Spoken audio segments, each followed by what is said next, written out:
Gadaan bultaatu gadadoo hin feetu uumaa keetiin bullaa seennee gi'ameetu ati lafa miti dachee caaltu sooratti uumamaa kan hundaafuu taatu naaf nu turerrisu sumarraa nyaatane gara bal'atte kanaaf nu soomane Oromiyaatiyya Oromiyaatiyya Oromiyaatiyya Oromiyaatiyya.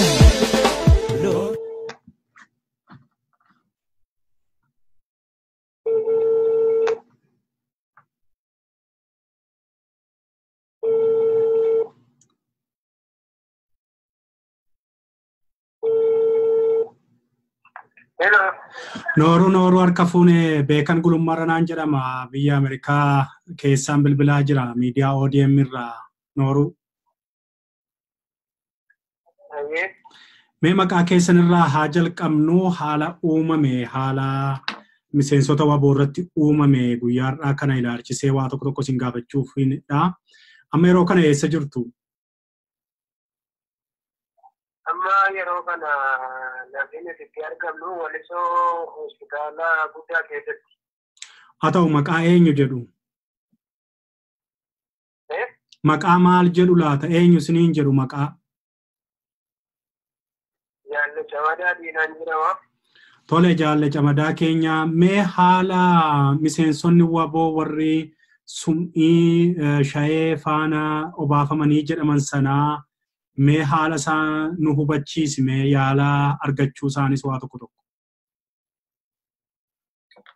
Tole jala kiyyaa ganama akkuma cireedhaaf kaaneeni lafa ciree fayyadamuuf kaanee cireen nu dhiyaatii daabboo shaayiidha. Tole.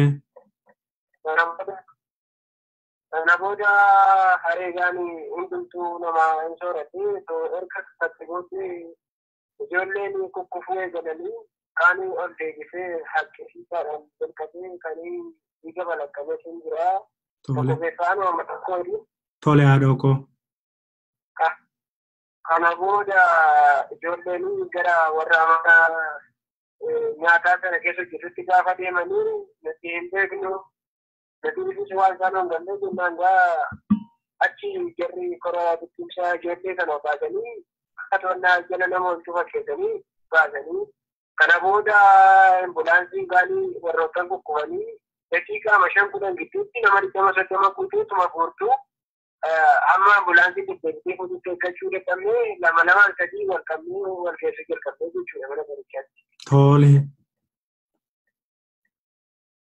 Eegaa kana booda humni kora bittinneessaa kunii ambulaansii deddeebi'ee fuudhu malee wal qabanii waliin geessisan kan jedhu gidduutti giddu wayyuumamuuf ture.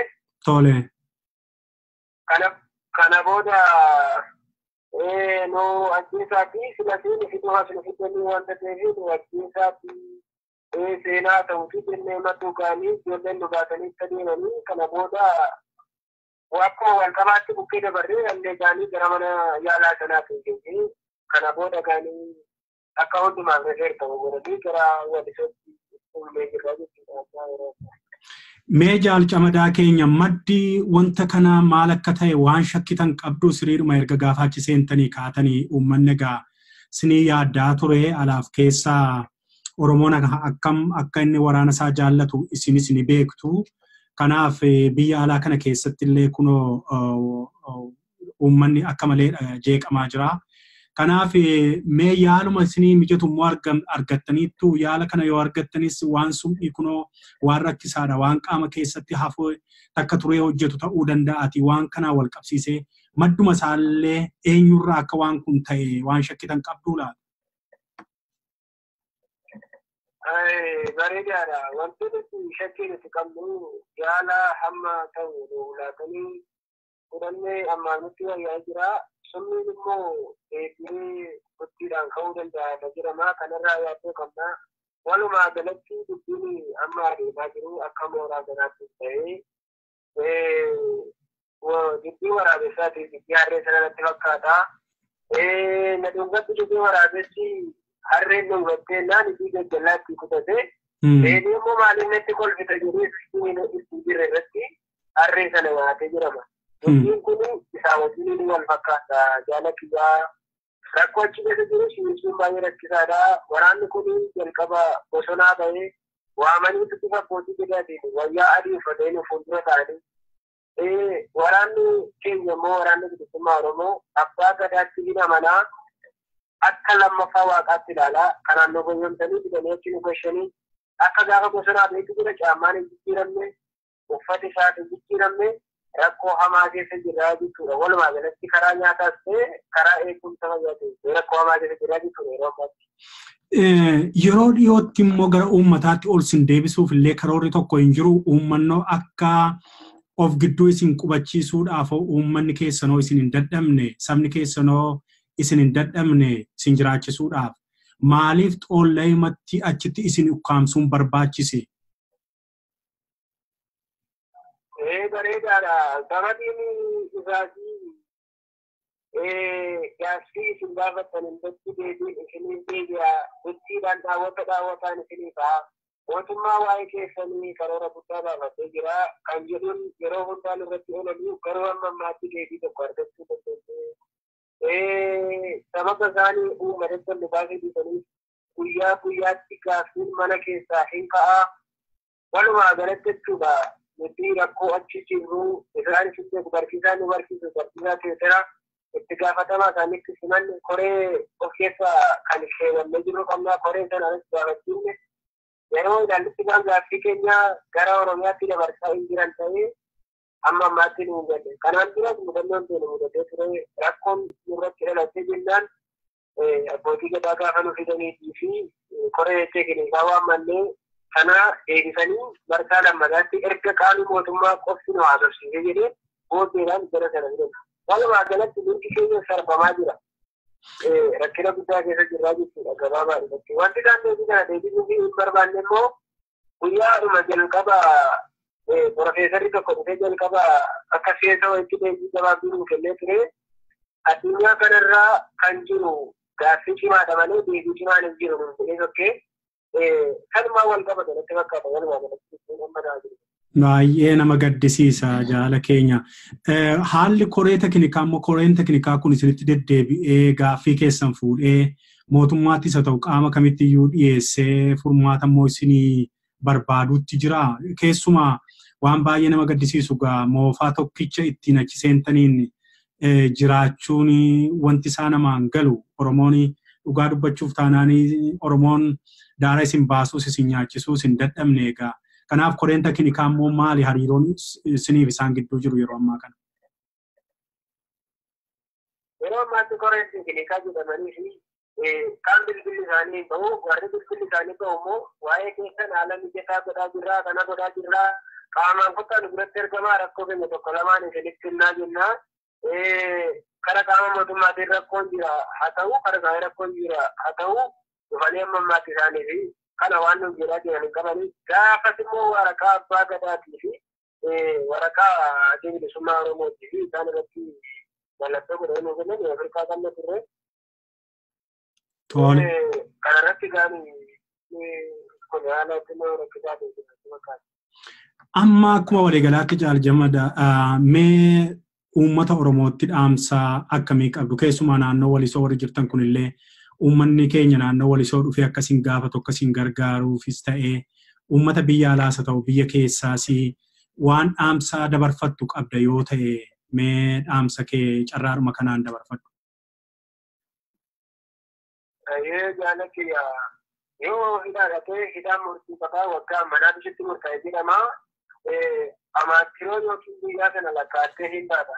Kun guyyaa akkasii baatiroon hin jenne tooppikiin barnoota isinii kenname guyyaa hammanaati jenne kun immoo uummati keenya immoo taa'een eegaa haaromsa fudhatan achi as deebi'anii kan humna raayyaa ittisaatti dabalamu kan humna naannoo Oromiyaatti dabalamu kan poolisii Oromiyaa ta'u sana keessaa jira waan ta'eef warri kaan immoo gama bidiin faasaatti kan deebi'an jiru waan ta'eef uummati keenya kanaan garuu waan lammame keessa jiru baay'ee rakkisaadha. Kana ta'uu miti ofii keenya mirga lubbuutiif jiraachuutiif rakkisaadha wanta ta'eef uummati keenya karaa danda'umaraan akkana bukkee dhaabbatee yoollee leenjiin kun kan dirqama ta'e kan kennamu uummata isee akka dirree sanarraa jijjiiramee dirree jiraachuu jijjiiramuu Odeeffannoo isa kooda marsaa uummata Oromootiin immoo qabsoon laattinaa qabsoon keessatti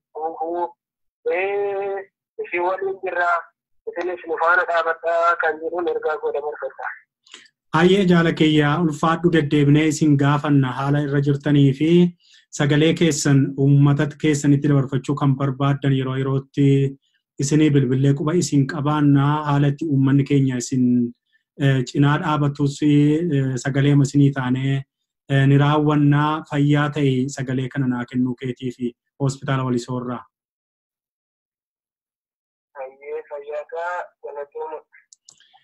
Daawwattoota keenya akkuma amma waliin dhaggeeffataa jirru gaa namni ani dubbise kuni miseensa waraana bilisummaa Oromoo warra har'aa su'ii sana dhugan keessaa tokkodha. Yeroo ammaa kana jaala isaa hedduu qabatee hospitaala Walisoo keessa jira. Warri naannoo Walisoo jirtan dhaqanii qaamaan argachuu hin dandeessu. Namoota baay'ee dhagaa yeroo ammaa kana keessumattuu waa'ee summii dhuguu qofa utuu hin taane rakkoon isaan hundeerumaan akka ka'e koree teknikaa wajjinis rakkoon akka jiru akka isaan quunnamaa hin jirre silkii akka hin kaafne silkii warri kaasan immoo waa'ee keessaniif waan gaarii yaadamaa jira jechuudhaan akka afaaniin qofa gowwoomsanii fi waraanni bilisummaa Oromoo erga gaafa mooraa sana keessa seeneeti moofaa ittiin bosonaa bahe akka hin geddiranne kophee ittiin bosonaa bahe akka hin geddirannee fi dararaa nyaataa dhugaatii hedduu keessa akka jiru dhagaachi keessa kan dhagaa jirru deddeebinee ammas miseensota warra ollaa jiranis isinii gaafachuudhaan qophii ODM kanarratti isinii dabarsinaa. Fayyaataa ulfaadhaa faaruu kanaa wajjiniin nagaa. Dhiiga ofii arguu walitti gadooraa harree qofatu gosi wargareedhaa. Jireenyi koosumaa duuti koosirratti otaalutu jirru yattumaa simiti. Dachee seena qabdu badhaatu albuuda ajjeesaan kee duruu sirratti wal muuda. Soomaaf wareegaman goonni qaaliin kalee yoo boqonna laataa rasittuu jaale.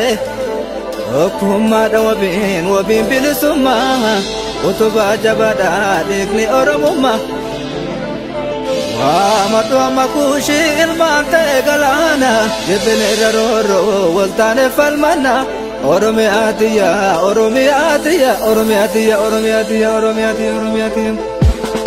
Loonuu dhiiga ofii arguu walitti gadooraa harree qofatu gosi wargareedhaa.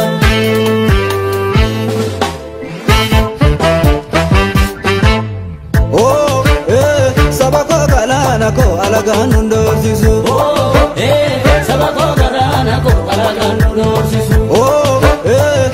koo galaana koo alagaan hundoorsisu.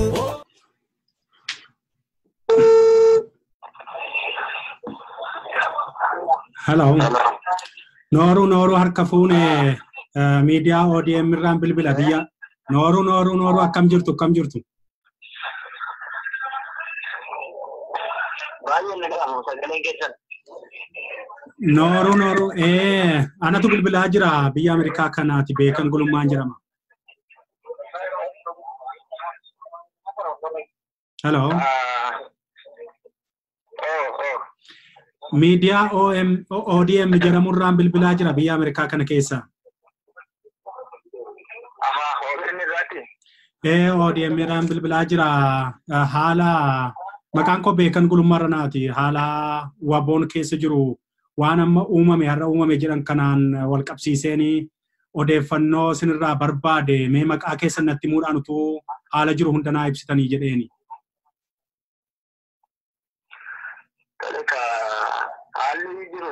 Haalli jirullee egaa waan maalla ta'edha. Tole. Egaannis ganama akkuma beekamu ciree wayii irratti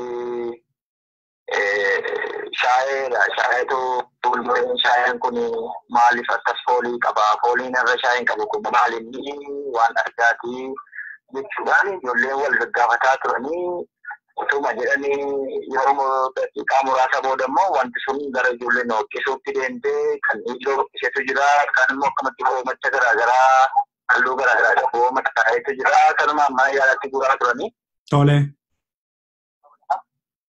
Isa booddee baay'een isaanii akkamatti haaluma kanaan wal nyaatinsa hiddeessaa deemee yeroo bal'ataa deemee egaa haaluma kanaan baay'een isaanii amma gara mana yaalaa jiru jechuudha. Gara mana yaalaa isa kamitti ergaman laata? Manni yaalaa dhiyoon isa kamii? Mana yaalaa kanuma mooraa sanatti eega geessanii amma danda'an ambulaansiidhaanis humna namaatiinis walumaa gargaaranii geessanii isa booda achi immoo teewudhaan gara Walisootti waan dhufee godhannatti fakkaata si ol. Tole baay'ee gaariidha. Lakkoofsaan hammam ta'u laata tilmaamumaan nutti himuu dandeessu? Tilmaamaan haga nama 100 fi 25 hanga 30 ta'a kan sila deeme. Tole. Ammas immoo wanta namaanis 3-4 ta'u waan dabalaa jiru fakkaata. Bor immoo maal ta'a salmoo hin barreessu. Haa ta'u carraadhuma kanaan mee dhaamsa dabarfattan yoo qabdu ta'e sababiin isaa an amma biyya alaatiin bilbilaa jira obboloonni keessan firoonni keessan biyya alaa kana akka maleeti jeeqamaa jiru. Kanaaf dhaamsa yoo qabaattan jedheeni. Haa ta'u dhaamsi nuyi qabnu haa ta'u hin ta'inii miseensi nuti waraanni bilisummaa Oromoo mooraa kana jiru. Atau biji keenya. Hello. Hello. Hello.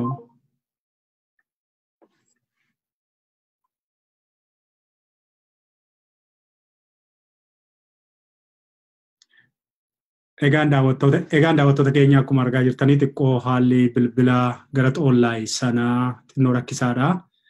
Miseensa waboo keessaa nama Boona jedhamuun haasofsiisaa jira yeroo ammaa kanatti. Haalli jiru haalli lakkoofsaa namoonni deemanii akkas 100 ol akka darbanidha kan fe'aman yaalaaf akka ta'edha kan inni himu. Ammallee kunoo na rakkisaa jira xinnoo silkiini. Meera deddeebi'ee yaada. Haa ta'u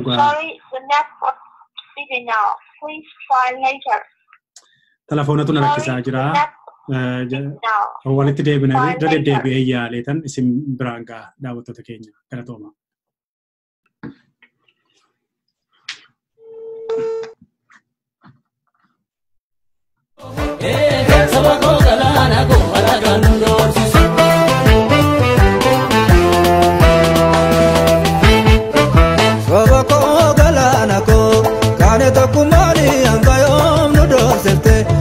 Samni bijuni biya ko nyarati ngabromo jere samni gudane biya ke nyarati ngabromo jere samni gudane sawa ko galana ko kane to kumani jipine rebamno ole koda to koni biya ko rati ngabromo jere samni gudane